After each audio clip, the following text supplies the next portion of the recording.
তো বাপ দাদাদের যেটা গ্রহণ করার আলহামদুলিল্লাহ গ্রহণ করুন, বাপ দাদাদের যেটা বর্জন করার সেটা ছাড়তে হবে কি হবে না বলেন? ছাড়তে হবে কি হবে না? 5 ওয়াক্তের নামাজি মুসল্লি দিনদার পরহেজগার, মা মরে গেছে, বড় গরু জবাই করে দিয়ে পুরো এলাকাবাসীকে ডেকে 40 হচ্ছে। এই যে বাবা এটা কোথায় আছে, কোরআন হাদিসে কোথাও আছে? না, এটা কি হয়েছে, বাপ দাদা করেছে, করছি। বাপ দাদাটা একটা বিশাল বড় দলিল প্রথম থেকে। ওই বুড়ি মায়েরও দলিল হচ্ছে বাপ দাদা। বাপ দাদার ধর্ম ছাড়িয়ে দিচ্ছে, তাই আমি চলে যাচ্ছি। নবীজি সাল্লাল্লাহু আলাইহি সাল্লাম কিছুই বলেননি, গন্তব্যস্থলে যখন পৌঁছিয়ে দিয়েছেন, এরপরে বুড়িমা জিজ্ঞাসা করছেন, বাবা তুমি একটা তরতাজা যুবক ছেলে মক্কার, আমি তোমার সাথে এত গল্প করে করে এলাম, তো তোমাকেও যাবার বেলায় একটু নসিহত করি, বাবা ওই মোহাম্মদের কাছে তুমি যেও না। তুমি যেহেতু আমার উপকার করলে, আমি একটা উপকার করছি, মোহাম্মদের কাছে তুমি যেও না। তো আর একটা বাবা তোমার কাছে আমার আবেদন, সারা রাস্তা আমার খিদমত করলে, তো তুমি মক্কার এত ভালো মানুষ, যদি পরবর্তীকালে আমার কাছে কোনো মানুষ আসে, আমি তাকে ঠিকানা দিব যে মক্কায় গিয়ে একজন মোহাম্মদ নামে ভালো মানুষ আছে, তার কাছে যাবে। হ্যাঁ, একটা যুবক আছে, মোহাম্মদ সে তো জানেন, একটা যুবক আছে, তো তুমি তোমার নামটা বলে যাও, তাহলে আমি বলতে পারবো যে ওই অমুক ব্যক্তির কাছে যাও, সে তোমাকে গাইড করবে, সে তোমাকে দিক নির্দেশনা দিবে। মুহাম্মদ সাল্লাল্লাহু আলাইহি সাল্লাম তখন হাসতে হাসতে বলছেন, বুড়িমা এই এতক্ষণ যাবৎ সারা রাস্তায় যে ব্যক্তির বদনাম করে করে এলেন, আমি হচ্ছি ওই মোহাম্মদ, আমি হচ্ছি ওই মোহাম্মদ। তাহলে আজকে যারা ইসলামের দিকে সন্ত্রাসবাদীদের আঙ্গুল তুলে, রেলওয়ে স্টেশনে, বোম্বাইয়ের কোন রেলওয়ে স্টেশনে হামলা হলো, মুসলমানের সাথে জুড়ে দেওয়া হলো, দাদর স্টেশনে হামলা হচ্ছে, মুসলমানের সাথে লাগিয়ে দেওয়া হচ্ছে, কোথাও কোনো হামলা হলো, রেলে হামলা হচ্ছে, মুসলমানের সাথে জুড়ে দেওয়া হলো। ও পৃথিবীবাসী, বিশেষ করে ভারতবর্ষের মানুষ, বিশেষ করে ওই সকল মানুষ যারা মুসলমানদের দিকে এরকম আঙুল তোলো, আমি তাদেরকে লক্ষ্য করে বলছি, যেহেতু বায়ানটা ইউটিউবে লাইভ চলছে, মুসলমানের সম্পর্ক সন্ত্রাসের সাথে না ছিল, না কিয়ামত পর্যন্ত থাকবে। মুসলমান সন্ত্রাসের বিরুদ্ধে, মুসলমান ডাকাতের বিরুদ্ধে, মুসলমান জেনা ব্যভিচারের বিরুদ্ধে, মুসলমান অন্যায় অত্যাচারের বিরুদ্ধে সেদিনও ছিল, আজও আছে, আর যতদিন এই পৃথিবীর বুকে থাকবে ততদিন মুসলমানদের বিরুদ্ধেই থাকবে ইনশাআল্লাহ। মুসলমানের সম্পর্ক সন্ত্রাসের সাথে নাই। নবীজির জীবনী পড়ো, যারা মোহাম্মদকে সন্ত্রাসী মোহাম্মদ বলো, যারা বলো কোরআনের মধ্যে সন্ত্রাসের কথাবার্তা আছে, যারা বলে কোরআনের মধ্যে বলা হয়েছে কাফের বেদির মুশরিকদেরকে যেখানেই পাবে সেখানেই হত্যা করে দাও, কোরআনকে নিয়ে গবেষণা করো, কোরআনকে নিয়ে পড়ো, বিশ্ব নবীর জীবন আদর্শ পড়ো, কসম করে বলছি আজ না হয় কাল, পড়তে পড়তে পড়তে পড়তে একদিন তুমিও মুসলমান হতে বাধ্য হবে ইনশাআল্লাহ। এমন একটা ধর্ম, আফালা ইয়াতাদাব্বারুনাল কুরআন আম আলা কুলুবিন আকফালুহা, কোরআন শরীফ 5 নম্বর পারার একটা আয়াত। ইংরেজ কোরআন পড়তে আরম্ভ করলো যে কোরআনকে নিয়ে একটু গবেষণা করা দরকার। যখন কোরআন পড়তে পড়তে পড়তে পড়তে এই আয়াতটা পর্যন্ত এসছে, যখন তরজমাটা পড়ে নিল, আল্লাহ পাক বলছেন, পৃথিবীর মানুষেরা তোমরা কি গবেষণা করো না? এই কোরআনটা যদি আল্লাহর না হয়ে অন্য কারণ হতো, তাহলে এই কোরআনের মধ্যে অনেক ভুল ভ্রান্তি থাকতো, কোরআনের মধ্যে অনেক মতবিরোধ থাকতো। যেহেতু এই কোরআনটা একমাত্র আল্লাহর পক্ষ থেকে নাযিলকৃত একটা কিতাব, এজন্য এই কোরআনের মধ্যে কোন রকমের কোনো মতবিরোধ নেই, এই কোরআনের মধ্যে কোনো ভুল ভ্রান্তি নেই। এই ইংরেজ গবেষক পড়তে পড়তে পড়তে পড়তে সেও মুসলমান হতে বাধ্য হলো। বলুন সুবহানাল্লাহ। আপনি ইউটিউব সার্চ করুন, গুগল সার্চ করুন, দেখবেন লেটেস্ট খবর আসবে, নতুন নতুন খবর। বড় বড় বিজ্ঞান আজকে মুসলমান হতে বাধ্য হচ্ছে, বড় বড় ডাক্তার আজকে মুসলমান হতে বাধ্য হচ্ছে, আজকে বড় বড় সায়েন্টিস্ট তারা মুসলমান হয়ে যাচ্ছে, ইসলাম ধর্মকে গ্রহণ করছে। যদি ইসলাম ধর্মের সম্পর্ক সন্ত্রাসী কার্যকলাপের সাথে থাকতো, ইসলাম ধর্মের সম্পর্ক যদি হিংসার সাথে থাকতো, মারামারি খুনাখুনির সাথে যদি থাকতো, ও মুসলমান ভাইয়েরা, কখনোই এই ধরনের এত বড় বড় গবেষক, এত বড় বড় ডাক্তার, এত বড় বড় মেডিকেল সায়েন্স যারা, তারা ইসলাম ধর্মকে গ্রহণ করত না, ইসলাম ধর্ম গ্রহণ করত না।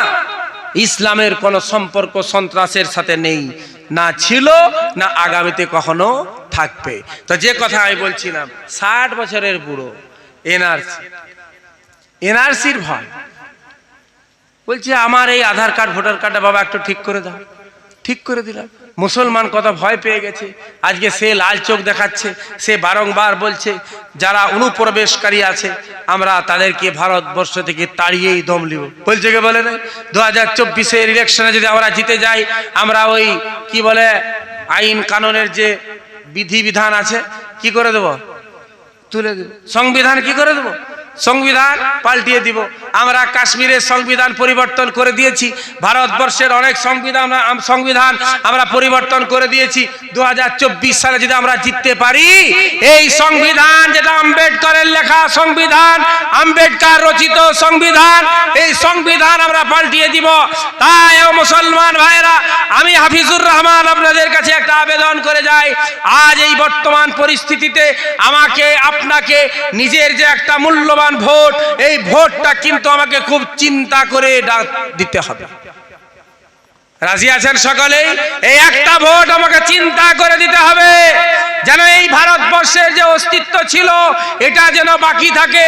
যে ভারতবর্ষের গঙ্গা যমুনা তহজিব, যে ভারতবর্ষের গঙ্গা যমুনা আছে, যে ভারতবর্ষের মুসলমান রাজারা তাজমহল দিয়ে গেল, লাল কেলা দিয়ে গেল, দেওয়ানি আম দিয়ে গেল, দেওয়ানি খাস দিয়ে গেল, যে ভারতবর্ষ থেকে মুসলমানদের রাজারা 800 বছর তার থেকে অধিক সময় রাজত্ব করে ভারতবর্ষটাকে সাজিয়ে দিয়ে গেল, এই ভারতবর্ষ যেন পরিবর্তন এর কিছু না হয়, এই ভারতবর্ষ যেন অক্ষত অবস্থায় থাকে, এই ভারতবর্ষের জাতপাত নির্বিশেষে সমস্ত মানুষ যেন সুখে শান্তিতে জীবন যাপন করতে পারে।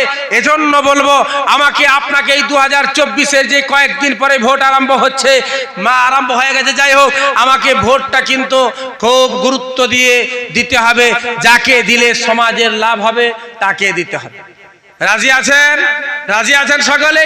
যাকে দিলে সমাজের লাভ হবে। আমি কোনো রাজনৈতিক দলের প্রচার প্রসার করছি না, যাকে দিলে আপনি মনে করবেন সমাজের উপকার হবে তাকে দিতে হবে। দিব ইনশাআল্লাহ। আল্লাহ পাক আমাদের সকলকেই তৌফিক দান করুন। তা আমি আপনি এনআরসিকে ভয় পাই না। যে কথা বলছিলাম, ফেরাউন এই পৃথিবীর বুকে এসেছিল, সেও রাজত্ব করেছে 400 বছর পর্যন্ত। তার মাথার মধ্যে কোনো ব্যথা হয়নি, ব্যায়াম হয়নি, তার শরীর অসুস্থ হয়নি, জ্বর জ্বালা তাকে আক্রান্ত হয়নি, জ্বর জ্বালা তাকে ধরতে পারে নাই, পায়খানা বমি কখনো হয়নি, কোন রকমের কোন রোগ আল্লাহ পাক তাকে দেয়নি। কারণ আল্লাহর সিস্টেমটা হচ্ছে, আল্লাহর কোন বান্দা যখন নাফরমানি করে আল্লাহ রাব্বুল আলামিন তখন তাকে আরো বেশি সুযোগ দিয়ে থাকেন। যখন কেউ নাফরমানি করে আল্লাহ তাকে সুযোগ দিয়ে দেন, সুযোগ দেন, তুমি তোমার রশিটাকে আল্লাহ একটু লুজ করে দেন, ঢিলা করে দেন, ছোট উড়ো, যতদূর উড়ার আছে উড়ো, যেদিন আমি টানবো তোমার কোনো বাপ তোমাকে রক্ষা করতে পারবে না। যেভাবে ফেরাউনকে তার কোনো বাপ, কোনো পিতা, তার কোনো কেউ তাকে রক্ষা করতে পারে না, নীল নদীতে তাকে ডুবে মরতে হয়েছিল। নমরুদকে যেমন কেউ রক্ষা করতে পারেনি, তাকে মরে যেতে হয়েছিল। ইব্রাহিম নবী একজন নবী। ও মুসলমান ভাইরা আমার, ভয় পাওয়ার কোনো কারণ নাই, ভয় পাওয়ার কোনো প্রয়োজন নাই, কাউকে ভয় করব না, একমাত্র ভয় করব আল্লাহ রাব্বুল আলামিন। একমাত্র ভয় আল্লাহ। ইব্রাহিম আলাইহিস সালাম একজন নবী, একজন রাসূল, আল্লাহর খলিল, যাকে খলিলুল্লাহ বলা হয়েছে, আল্লাহ যাকে নিজের বন্ধু বানিয়েছিলেন। নমরুদ যখন দেখলে ইব্রাহিম আমাকে মানছে না, ইব্রাহিম আমাকে মানছে না, আমার রাজ্যে আমার রাষ্ট্রে এক আল্লাহর কথা প্রচার করছে, নমরুদ তখন বলল এই ইব্রাহিমকে দুনিয়া থেকে উঠিয়ে দিতে হবে, ইব্রাহিমকে মেরে ফেলতে হবে। চেষ্টা করেছিল, করে নাই, কথা বলেন? চেষ্টা করেছিল, তাকে চড়ক বানানো হলো, চড়ক বানানো হলো, কাঠ দিয়ে একটা চড়ক বানানো হলো। কারণ আগুনটা এত তেজ হয়েছে, এমন আগুন তারা জ্বালিয়েছে তার ধারে কাছে যাওয়া যাচ্ছে না। 500 মিটার 1 কিলোমিটার পর্যন্ত উপরে পাখি উড়ে গেলে তাকেও টেনে ঢুকিয়ে দিচ্ছি, এমন আগুন জ্বালিয়েছি, চুম্বকের মতো আকর্ষণ করে নিচ্ছি। চড়ক বানানো হলো, চড়কের মধ্যে ইব্রাহিম আলাইহিস সালামকে বানা হচ্ছে। ইব্রাহিম একজন নবী, নমরুদ একজন আল্লাহর নাফরমান। একটা জিনিস বোঝানোর জন্য বলছি, নমরুদ একজন নাফরমান, ইব্রাহিম একজন নবী। একজন আল্লাহর শত্রু, একজন আল্লাহর বন্ধু। আল্লাহর শত্রুর রশি আল্লাহ ঢিলা করে দিয়েছে, ছেড়ে দিয়েছে, যাও। আল্লাহর বন্ধু তাকে উলঙ্গ করা হচ্ছে, চড়কের উপর বেঁধে দেওয়া হয়েছে, কাপড়গুলি খুলে দেওয়া হচ্ছে বস্ত্রহীন অবস্থায়। আবার কাপড়গুলি খুলছে নমরুদ নয়, নমরুদের করা দরবারে নয়, বরং ইব্রাহিম আলাইহিস সালাতু ওয়াস সালামের যে আব্বা, ইব্রাহিম নবীর আব্বা, সে নিজ হাত দিয়ে ছেলের শরীরের পোশাকগুলোকে খুলে দিচ্ছে। পোশাক খুলে দেওয়া হলো, বস্ত্রহীন অবস্থায় উলঙ্গ শরীরে আগুনের মধ্যে ফেলে দেওয়া হলো। আল্লাহ রাব্বুল আলামিন সর্বশক্তিমান, তার হাতেই সব শক্তি। পানি বর্ষণ করে আগুনটাকে নিভিয়ে দিতে পারতেন, কথা বলেন, পারতেন না পারতেন না? আগুনটাকে নিভিয়ে দিতে পারতেন। আল্লাহ রাব্বুল আলামিন ওই সময়তেই নমরুদকেও জমিনে ধসিয়ে দিতে পারতেন, কিন্তু ধসান নাই। আগুনটাকে ঝড়ে উড়িয়ে নিয়ে যেতে পারতেন, উড়িয়ে নিয়ে যান নাই। পানি বর্ষণ করে নিভিয়ে দিতে পারতেন, তাও করেন নাই। নমরুদকে মেরে দিতে পারতেন, তাও করেন নাই। বরং তাদেরকে ছাড় দিয়েছে, ছেড়ে দেন নাই। ছাড় দিয়েছে, ছাড় দিয়েছে। এখন তোমাকে আমি ছাড় দিচ্ছি, যা ইচ্ছা তাই করো। ইব্রাহিম নবীকে আগুনে ফেলে দেওয়া হলো। আল্লাহ রাব্বুল আলামিন আগুনকে হুকুম দিয়ে দিলেন, কুলনা, আমি বললাম, ইয়া নার, এই আগুন, আগুন, কুনি বারদাও ওয়া সালামান আলা ইব্রাহিম, আগুন, তুমি আমার ইব্রাহিমের উপর ঠান্ডা হয়ে যাও। সালামান, সালামতির সাথে। এতটা ঠান্ডা হয়ে যেও না যেটা আমার নবী সহ্য করতে পারবে না, আর এতটা গরমও থাকা চলবে না যেটা আমার নবী সহ্য করতে পারবে না। একটা মানুষের চামড়া যেটা সহ্য করতে পারবে সেইভাবে তুমি ঠান্ডা হয়ে যাও। আগুন ঠান্ডা হয়েছিল কি হয়নি? আগুন ঠান্ডা হয়েছিল। ইব্রাহিম নবী আলাইহিস সালাতু ওয়াস সালাম জান্নাতের চেয়ার নিয়ে জান্নাতের খাবার ওই আগুনের মধ্যে বসে বসে খাচ্ছেন, কোনো অসুবিধা নাই। ও মুসলমান ভাইরা, চলুন দ্বিতীয় ঘটনা। ফেরাউন, ফেরাউনের নাম হচ্ছে ফেরাউন, তার বংশের নাম হচ্ছে কিপ্তি। আর মুসা নবীর বংশের নাম হচ্ছে বানি ইসরাইল। বানি ইসরাইলের এক ব্যক্তি আর কিপ্তি বংশের এক ব্যক্তি রাস্তায় লড়াই করছে, রাস্তায় ঝগড়া করছে। মুসা আলাইহিস সালাতু ওয়াস সালাম যখন দেখলেন দুই ব্যক্তির মধ্যে ঝগড়া হচ্ছে, একটা কিপ্তি বংশের মানুষ ফেরাউনের লোক, আর একটা আমার লোক, মুসা আলাইহিস সালাতু ওয়াস সালাম কাছে গেলেন, গিয়ে ওই ফেরাউন বংশের লোকটাকে ধমক দেওয়ার জন্য হালকা থাপ্পড় মেরেছেন। কিন্তু নবীর থাপ্পড় বরদাস্ত করার শক্তি দুনিয়ার কারণ নেই, আছে? কথা বলেন। একজন নবীকে আল্লাহ পাক 1000 জান্নাতি পুরুষের শক্তি দান করেন, বলুন সুবহানাল্লাহ। নবীর চর সহ্য করতে পারে নাই, ফেরাউন বংশের মানুষটা মারা গেল, ছটপট ছটপট করে মারা গেল। এই লোকটা ওখান থেকে ছুটে পলায়ন করলো। মুসা আলাইহিস সালাতু ওয়াস সালাম নিজের জায়গায় চলে গেলেন। পরের দিনে যখন ওই রাস্তা দিয়ে পার হচ্ছেন, দেখছেন আবার ওই রাস্তায় সেম জায়গায় ওই বানি ইসরাইলের ওই একটাই লোক আর কিপ্তি বংশের আর একটা লোক, অন্য মানুষ, এই দুইজনের মধ্যে লড়াই হচ্ছে।